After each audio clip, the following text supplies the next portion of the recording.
So, starting with a guy named Zachariah Tiemans, apparently, writes, since winning the culture war is so critical for conservatism, why are we completely ignoring video games as the one new cultural medium in the last 50 years, not to mention the only one that hasn't entirely been assimilated by the left?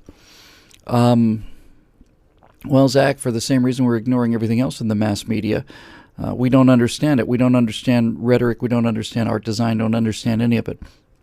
Evan Sayet wrote a great book called The Kindergarten of Eden, and he talked about the difference between conservative and liberal intelligence. He said conservative intelligence is primarily a practical intelligence, liberal intelligence primarily rhetorical intelligence.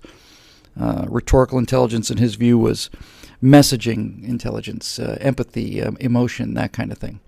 And they're superb at it. Now, to say that we've ignored it is true in terms of we've ignored it as an opportunity for political commentary.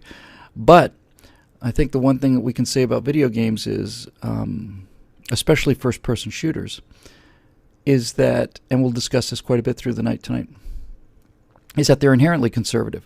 That it's you with a gun, and you're trying to run around and kill other guys with guns. And that's a very, very conservative point of view. You don't get to, you don't get through Team Fortress by standing in front of the other guy's flag and reading a strongly worded letter. It's all about gunfire and individuality. Team play is important, but it's you in there in the maze.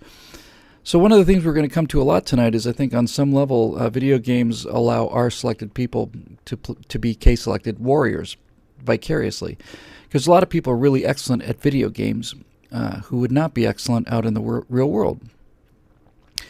I make an effort to be good at both. I make an effort to be good in video games, and I also make an effort video game first-person shooters. I go out to the gun range. I've flown a lot of flight sims, and I also go out and train as a pilot. And when I go fly, I try to find things to make it a little more difficult, not to make it harder, keep my skill set up.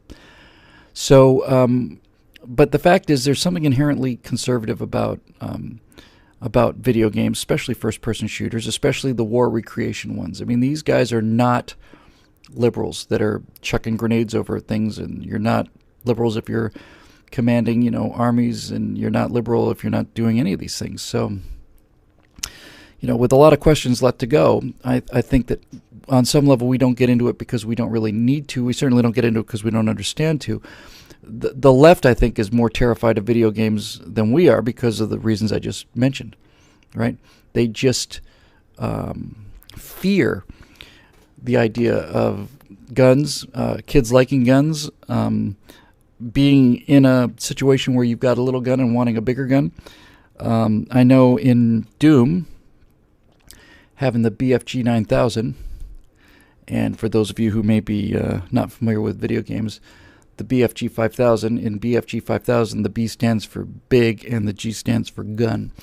But all of these are conservative ideas, so I think the battle space leans our way. It's one of the only places where it does lean our way. So moving on.